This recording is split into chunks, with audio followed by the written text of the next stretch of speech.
नमस्कार, एक बार फिर से आप सभी का स्वागत है। आज की वीडियो है एआईबी एग्ज़ाम 16th को लेकर।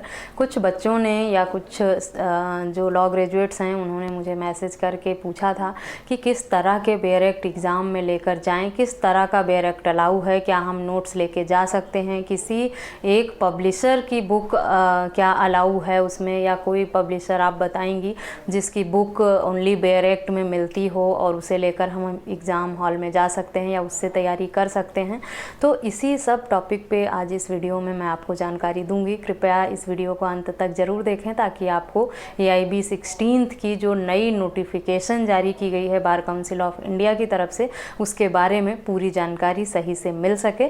एआईबी 16th का एग्ज़ाम जो 31 अक्टूबर को होने वाला है, बहुत ही कम समय में बचा हुआ है। इस एग्ज़ाम के लिए बच्चों में एक नया जोश भी है और डर भी कि क्या फर्स्ट अटेम्प्ट में पास कर पाएंगे या कैसे एग्ज़ाम देंगे, क्या पैटर्न होगा। तो एआईबी एग्ज़ाम को लेकर मैंने कई सारी वीडियोज़ अपने चैनल पे पहले ही बनाई हुई है। अगर आपने नहीं देखी है या अन्य किसी टॉपिक पर आप चाहते हैं या एआईबी से संबंधित अन्य कोई सवाल है आपके दिमाग में, तो मेरे चैनल के प्लेलिस्ट में जाकर एआईबी के आप डिटेल में कई सारी वीडियोस बनाई हैं, उन्हें देख सकते हैं ताकि आपको बाकी जानकारी मिल सके। इस वीडियो में मैं आपको सिर्फ बेयर एक्ट कौन से ले जाने हैं और किस तरह के मटेरियल लेकर ना जाएं, इसी बारे में बताऊंगी।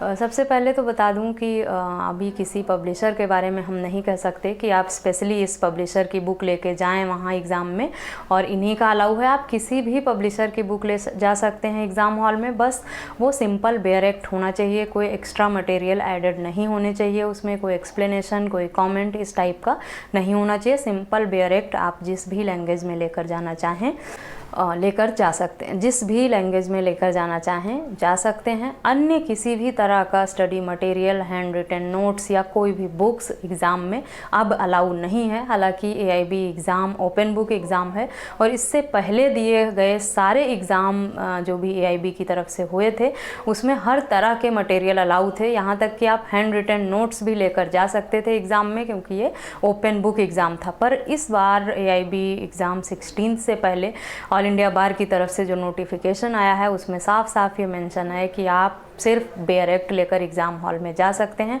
किसी भी तरह का मटेरियल या स्टडी मटेरियल या नोट्स अलाउ नहीं है।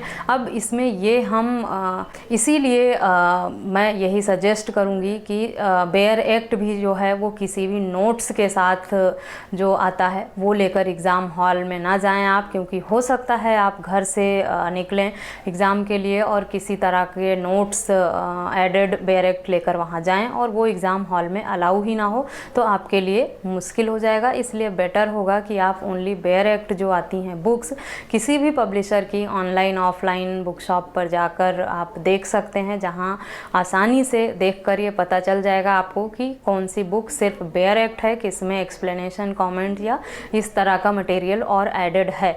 और किसी भी तरह का हैंड रिटन नोट्स वगैरह एग्ज़ाम हॉल में अब अलाउ नहीं है, तो उन्हें लेकर ना जाएं। रही बात आप हैंड रिटन नोट्स की और प्रीवियस ईयर क्वेश्चन पेपर्स की, तो इन सब की मदद से आप घर बैठे पढ़ाई कर सकते हैं। बहुत अच्छे से आप नोट्स बनाकर पढ़ेंगे तो आपके लिए आसान हो जाएगा पढ़ना और उन्हें रिवीजन करना। साथ ही प्रीवियस ईयर क्वेश्चन पेपर से प्रैक्टिस कर लेंगे तो आपको अच्छे से पता चल जाएगा कि किस तरह के क्वेश्चन आते हैं, कैसे अटेम्प्ट करना है, एक क्वेश्चन को पढ़ के समझ के कितना समय लगता है सॉल्व करने में। इस सब तरह की मदद के लिए आप प्रीवियस ईयर के क्वेश्चन पेपर की हेल्प ले सकते हैं और हैंड रिटन नोट्स बनाकर आप आसानी से पढ़ सकते हैं। आपके लिए इजी हो जाएगा समझना क्वेश्चन को और पढ़ना। लेकिन एग्ज़ाम हॉल में इस तरह के सिलेबस, लेकिन एग्ज़ाम हॉल में किसी भी अन्य तरह की study material, handwritten notes या अदर नोट्स ले जाने की गलती ना करें, क्योंकि वो अलाउ नहीं होगा।